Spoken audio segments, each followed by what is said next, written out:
اگر آدمی کی وفاداریاں اللہ کے سوا کسی اور کے ساتھ وابستہ ہو تو یقیناً وہ اس کا دین اللہ کے لیے خالص نہیں ہے۔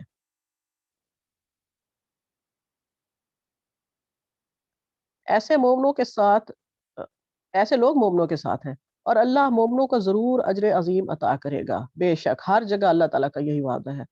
آخر اللہ کو کیا پڑی ہے کہ تمہیں خواہ مخواہ سزا دے اگر تم شکر گزار بندے بنے رہو، اور ایمان کی روش پر چلو، اللہ بڑا قدردان ہے اور سب کے حال سے خوب واقف ہے۔ اللہ تعالیٰ کو کوئی شوق نہیں ہے کہ وہ اگر کوئی احسان مندی کا رویہ کر رہا ہے تو وہ اسے کوئی سزا دے، اور بے شک جو لوگ شکر کرتے ہیں اللہ کے، اب ہمارے اللہ کی طرف سے شکر کیا ہے؟ یہاں آیا ہوا ہے شاکرن علیما، یعنی کہ اللہ بڑا قدردان ہے اور علم والا ہے، ہمارے حال سے واقف ہے۔ تو اللہ کی طرف سے شکر کا کیا مطلب ہے؟ اللہ کی طرف سے شکر کا یہ مطلب ہے کہ اللہ قدر شناس ہے، اور جیسی جیسی خدمات بھی بندے کی اس کی راہ میں ہوں گی اللہ ان کی قدر کرے گا، اور کسی کو بھی صلے سے محروم نہیں کرے گا، بلکہ اپنی شایان شان فیاضی کے ساتھ اس کو اس کا اجر دے گا۔ ابھی چھٹا سپارہ شروع ہو رہا ہے۔ لا يحب اللہ الجہر بالسوء من القول الا من ظلم وکان اللہ علیما سمیعا علیما۔ اللہ اس کو پسند نہیں کرتا کہ آدمی بد گوئی پر زبان کھولے، الا یہ کہ کسی پر ظلم کیا گیا ہو، اور اللہ سب کچھ سننے والا اور جاننے والا ہے۔ مظلوم ہونے کی صورت میں اگرچہ تم کو بدگوئی کا حق ہے، لیکن اگر تم ظاہر و باطن میں بھلائی ہی کیے جاؤ یا کم از کم برائی سے درگزر کرو، تو اللہ کی صفت یہ بھی ہے کہ وہ بڑا معاف کرنے والا ہے، حالانکہ سزا دینے میں وہ پوری قدرت رکھتا ہے۔ یعنی کہ یہاں ایک اخلاقی تعلیم دی جا رہی ہے انسان کو، مومن کو، کہ بد گوئی نہ کرے، بری بات زبان پر نہ لائے۔ اللہ کے نزدیک یہ پسندیدہ کام نہیں ہے، لیکن اگر کوئی مظلوم ہے، اس پر کوئی ظلم ہو رہا ہے اور وہ بد گوئی پر زبان کھولتا ہے تو اس کو اس کا حق ہے، لیکن پھر بھی افضل یہی ہے کہ وہ خفیہ ہو یا اعلانیہ، بہرحال بھلائی کرے اور برائی سے بچے اور درگزر سے کام لے، کیونکہ یہ اللہ کی سنت ہے، اللہ درگزر کرنے والا ہے، حالانکہ وہ سزا دینے پر پوری قدرت رکھتا ہے، اس کے باوجود درگزر کرتا ہے۔ تو یہ مومن کی صفت ہے کہ وہ بھی اللہ کی صفت پر کام کرے اور لوگوں سے درگزر کا معاملہ کرے۔ اگلی آیت ہے، اور جو لوگ اللہ اور اس کے رسولوں سے کفر کرتے ہیں اور چاہتے ہیں کہ اللہ اور اس کے رسولوں کے درمیان تفریق کریں، وہ اور کہتے ہیں کہ ہم کسی کو مانیں گے اور کسی کو نہیں مانیں گے، اور کفر و ایمان کے بیچ میں ایک راہ نکالنے کا ارادہ رکھتے ہیں، وہ سب پکے کافر ہیں۔ اب یہاں تین طرح کے بندے بتا دیے ہیں۔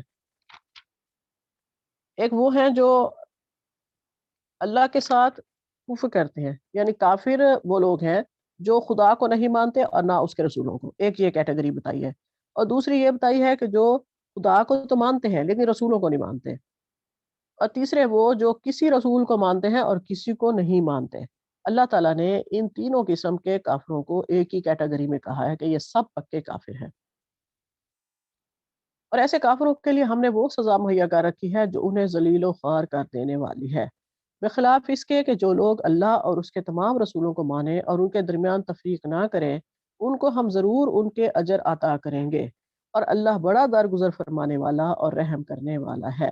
بے شک آج کل کے دور میں بھی آپ دیکھ رہے ہیں کہ یہ عیسائی ہیں یا یہودی ہیں، رسول پاک صلی اللہ علیہ وسلم کی شان میں گستاخی کرتے ہیں، لیکن اللہ تعالیٰ اب ہم سب کو حفظ و امان میں رکھے اپنی، کہ کبھی کسی مسلمان نے کبھی حضرت موسیٰ علیہ السلام اور حضرت عیسیٰ علیہ السلام کی شان میں گستاخی کے بارے میں تصور بھی نہیں کیا ہوگا، تو یقیناً وہ کافر ہیں جو انبیاء کے ساتھ تفریق کرتے ہیں یا اس طرح کی کوئی غلط بات ان کے ساتھ جوڑتے ہیں۔ وما علینا الا البلاغ۔ میرے بعد کس کی باری ہے؟ جی بھابی میں اوکے۔ آیت نمبر 153 يسألك أهل الكتاب أن تنزل عليهم كتابا من السماء فقد سألوا موسى أكبر من ذلك فقالوا أرنا الله جهرة فأخذتهم الصاعقة بظلمهم ثم اتخذوا العجل من بعد ما جاءتهم البينات فعفونا عن ذلك وآتینا موسیٰ سلطانا مبینا۔ تجھ سے یہ اہل کتاب درخواست کرتے ہیں کہ تو ان کے پاس کوئی آسمانی کتاب لائے۔ حضرت موسیٰ سے تو انہوں نے اس سے بھی بڑی درخواست کی تھی اور کہا تھا کہ تو ہمیں کھلم کھلا اللہ تعالیٰ کو دکھا دے۔ بس ان کے اس ظلم کے باعث ان پر کڑاکے کی بجلی آ پڑی۔ پھر باوجود یہ کہ ان کے پاس بہت دلیلیں پہنچ چکی تھیں، انہوں نے بچڑے کو اپنا معبود بنا لیا، لیکن ہم نے یہ بھی معاف فرما دیا اور ہم نے موسیٰ کو کھلا غلبہ اور صریح دلیل عنایت فرمائی۔ ان کا کال لینے کے لیے ہم نے ان کے سروں پر طور پہاڑ کو لا کھڑا کر دیا اور انہیں حکم دیا کہ سجدہ کرتے ہوئے دروازے میں جاؤ، اور یہ بھی فرما دیا کہ ہفتے کے دن میں تجاوز نہ کرنا، اور ہم نے ان سے سخت قول و قرار لیے۔ بنی اسرائیل کا ذکر ایک دفعہ پھر اس میں ہو رہا ہے۔ یہودیوں نے حضرت محمد صلی اللہ علیہ وآلہ وسلم سے، جب آپ صلی اللہ علیہ وسلم مدینہ میں آئے تو انہوں نے کہا کہ حضرت موسیٰ کی طرح آپ اللہ تعالیٰ کی طرف سے ایک لکھی ہوئی کتاب لے کے آئیں، جیسے حضرت موسیٰ تورات جو تھی وہ پوری کی پوری لکھی ہوئی ایک ہی دفعہ میں ان کو ملی تھی، تو آپ بھی ہمارے لیے وہ لے کے آئیں، یا پھر آپ ہمارے نام اللہ تعالیٰ کی طرف سے خط بھیجیں، اللہ خط بھیجے ہمارے نام، تو پھر ہم آپ کی نبوت کو مانیں گے۔ اور یہ ان کا جو سوال تھا یہ سراسر بدنیتی، مذاق اور کفر پر مبنی تھا، کیونکہ انہوں نے ماننا تو تھا نہیں حضور صلی اللہ علیہ وآلہ وسلم کو، تو اپنی طرف سے ہیلے اور بہانے گھڑ رہے تھے۔ انہوں نے حضرت موسیٰ علیہ السلام سے بھی اسی طرح کا سوال کیا تھا اور کہا تھا کہ ہمیں اللہ کو دکھا دے، اور ان کے اس تکبر اور سرکشی کی وجہ سے ان پر آسمانی بجلی آ پڑی تھی۔ پھر اللہ تعالیٰ فرماتا ہے کہ یہ بڑی بڑی نشانیاں دیکھ چکنے کے بعد بھی انہوں نے بچڑے کی پوجا شروع کر دی۔ ان کے سامنے بڑی بڑی نشانیاں کون سی تھیں؟ سب سے پہلے تو حضرت موسیٰ علیہ السلام ان کو فرعون سے چھڑوا کے لائے، پھر انہوں نے اپنے سامنے اتنا بڑا معجزہ دیکھا جب دریا پھٹا اور وہ اس میں سے گزر گئے اور فرعون اور اس کا لشکر جو ہے وہ غرق ہو گئے، اور اس کے بعد من و سلوہ ان کے اوپر اترتا رہا، اور اس طرح بہت ساری ان کے اوپر اللہ تعالیٰ نے نعمتیں دی۔ لیکن اس کے باوجود جیسے ہی انہوں نے جو ہے وہ بچڑے کو، کچھ لوگوں کو دیکھا کہ وہ پرستش کر رہے ہیں بچڑے کی، تو انہوں نے بھی موسیٰ علیہ السلام سے کہا کہ ہمارے لیے ایک ایسا معبود بنا دو۔ لیکن پھر اللہ حضرت موسیٰ علیہ السلام سے بعد میں مناجات کی، جب یہ ان کے اوپر بجلی گری اور یہ سارا کہ ہمیں اللہ سے معافی دلوا دیں، اور اللہ تعالیٰ نے ان کی معافی کی صورتحال یہ نکالی کہ تم سب ایک دوسرے کو قتل کرو گے، اور جب قتل شروع ہوا تو اللہ نے ان کی توبہ قبول فرما لی، اور جو اس میں مر گئے تھے ان کو بھی اللہ تعالیٰ نے دوبارہ زندہ فرما دیا، اور اللہ تعالیٰ نے موسیٰ علیہ السلام کو کھلی جو ہے وہ غلبہ عطا فرمایا۔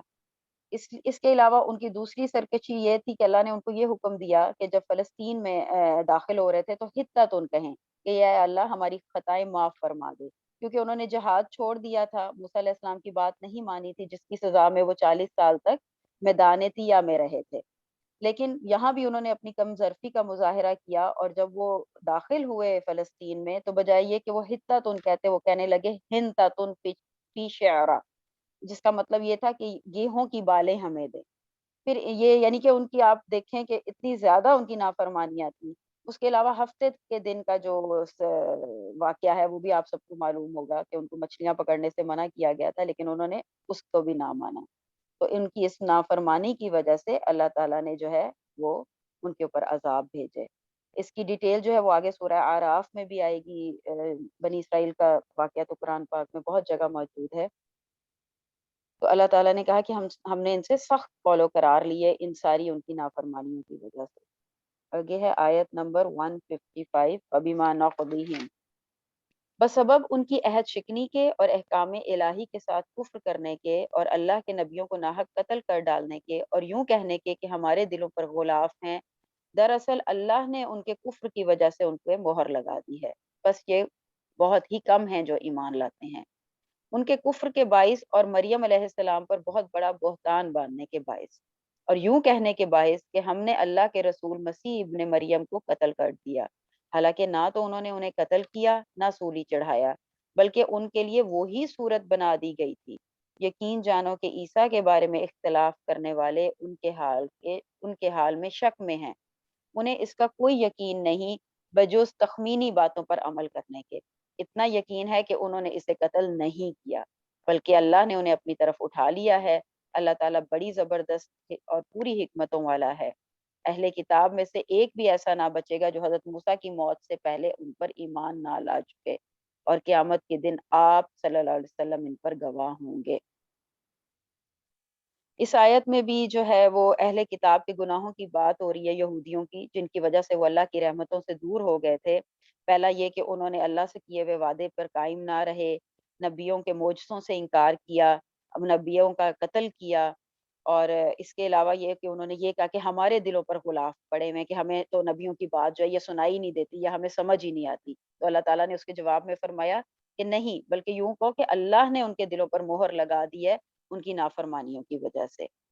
پھر ان کا یہ تھا کہ انہوں نے حضرت مریم علیہ السلام پر نعوذ باللہ زنا کا الزام لگایا، اور اس کے علاوہ انہوں نے یہ کیا کہ ہم نے خود سے انہوں نے کہا کہ ہم نے عیسیٰ علیہ السلام کو مار ڈالا۔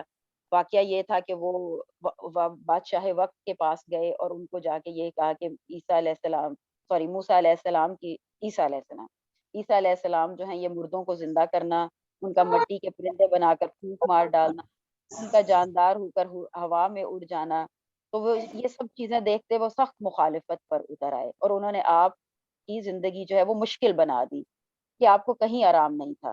تو اس وجہ سے انہوں نے، یہ جو یہود تھے، انہوں نے جا کر بادشاہ وقت سے کہا کہ ان باتوں کی وجہ سے آپ ان کو سزا دیں، اور انہوں نے ان کو اکسایا بادشاہ وقت کو کہ یہ مفسد ہیں، نعوذ باللہ لوگوں کو بہکا رہے ہیں۔ تو بادشاہ وقت نے ان کو جو ہے وہ بھیجا کہ ان کو قتل کر دیا جائے، لیکن اس وقت جو بھی ان کے حواری ان کے ساتھ تھے ان میں سے ایک کی شکل عیسیٰ علیہ السلام کی بنا دی گئی، اور اللہ تعالیٰ نے عیسیٰ علیہ السلام کو آسمانوں پر زندہ اٹھا لیا، اور ہم سب کا اس چیز پر پکا یقین ہے۔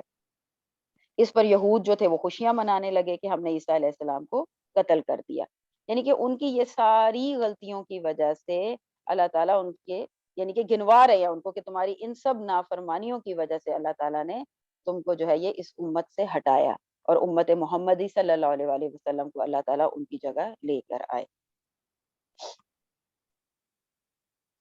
آیت نمبر 160، فَبِظُلْمٍ، عالیہ ایک منٹ، جی یہ ہے نا، اور قیامت کے روز ان پر گواہی دیں گے۔ اب جی گواہی یہ حضرت عیسیٰ علیہ السلام دیں گے یا رسول پاک صلی اللہ علیہ وسلم دیں گے؟ دیکھا تھا آپ نے کچھ؟ جی میرے بھابی خیال میں میں تو حضرت عیسیٰ علیہ السلام گواہی دیں گے۔ یہ بھابی حضور صلی اللہ علیہ وسلم گواہی دیں گے، میں نے بھی سنا ہے کل۔ یعنی کہ قیامت کے دن ان پر گواہ ہوں گے، یعنی اس بات کے کہ اللہ کی رسالت آپ نے انہیں پہنچا دی تھی اور خود آپ نے اللہ کی عبودیت کا انکار کیا تھا۔ یہ ہے نا، اور اہل کتاب میں سے کوئی ایسا نہ ہوگا جو ان کی موت سے پہلے ان پر ایمان نہ لے آئے، اور قیامت قیامت کے روز وہ ان پر گواہی دیں گے۔ میرا خیال ہے حضرت عیسیٰ گواہی دیں گے۔ حضرت عیسیٰ کی بات ہو رہی ہے نا؟ جی حضرت عیسیٰ گواہی دیں گے، جی جی اوکے۔ بالکل، حضرت عیسیٰ کہ میں نے اللہ کا پیغام پورا ان تک پہنچا دیا تھا، لیکن انہوں نے اللہ کی وحدانیت کا انکار کیا، تو حضرت عیسیٰ جو ہے وہ ان پر گواہی دیں گے۔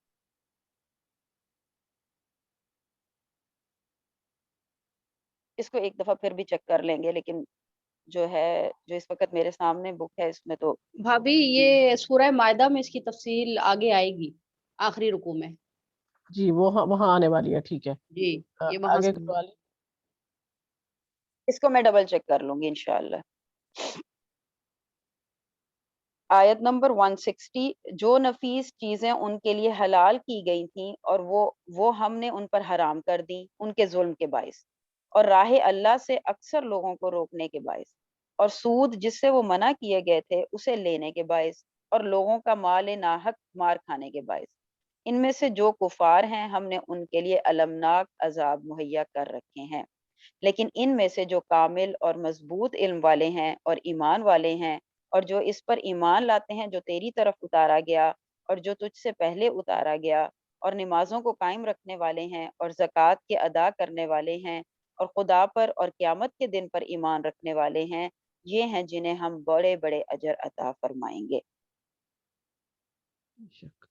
اس آیت کے اندر نزول تورات سے پہلے جو بعض چیزیں ان پر حلال تھیں، تورات کے اترنے کے بعد ان کی بعض بدکاریوں کی وجہ سے اللہ تعالیٰ نے وہ ان پر حرام قرار دی، جیسے کہ اونٹ کا گوشت اور دودھ جو حضرت اسرائیل نے یعنی کہ حضرت یعقوب نے اپنے اوپر حرام کر لیا تھا، اس کے سوا تمام طعام بنی اسرائیل کے لیے حلال تھے، پھر تورات میں ان پر بعض چیزیں حرام کی گئیں. یہودیوں پر ہم نے ہر ناخندار جانور حرام کر دیا، گائے کی، بکری کی چربی بھی. اس میں پھر پوری ڈیٹیل ہے کہ کیا کیا چیزیں ان پہ حرام کر دی گئی تھیں. اچھا جی. اور زکوٰۃ ادا کرنے والے ہیں، یعنی کہ مال کی، جان کی، اس میں یہ دونوں مراد ہو سکتے ہیں. اور صرف اللہ ہی کو لائق عبادت جانتے ہیں اور موت کے بعد کی زندگی پر بھی یقین رکھتے ہیں، ان لوگوں کے لیے اللہ تعالیٰ نے بڑے اجر اور عظیم جنتیں تیار کی ہیں. یعنی کہ اس میں پوری ڈیٹیل، ایک تو یہ ہے کہ ان کے اوپر کیا کیا چیزیں اللہ تعالیٰ نے حرام کر دی تھیں جو ان کی اپنی نافرمانیوں کے باعث ہوا تھا، اور وہ لوگوں کا حق مارتے تھے.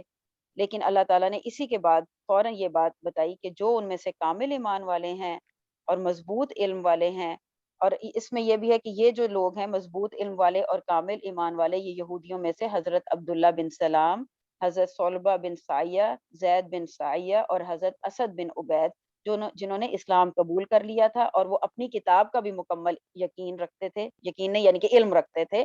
یہ بات ان لوگوں کے لیے آئی ہے کہ اللہ تعالیٰ نے ان لوگوں کے لیے اجر عظیم تیار کیا، کیونکہ وہ پھر نماز کے پڑھنے والے بھی تھے، زکوٰۃ کے قائم کرنے والے بھی تھے. تو ایسے لوگوں کے لیے جنت اللہ تعالیٰ نے تیار کی ہے. بے شک. وما علینا الا البلاغ. پیچھے سود کی بات آئی ہے، یا سود بھی یہودیوں نے ایجاد کیا تھا، ان کی اپنی اختراع تھی. اور دیکھیں یہاں بھی پوری دنیا میں سودی بینکاری سب یہ یہودی اس پہ مسلط ہیں.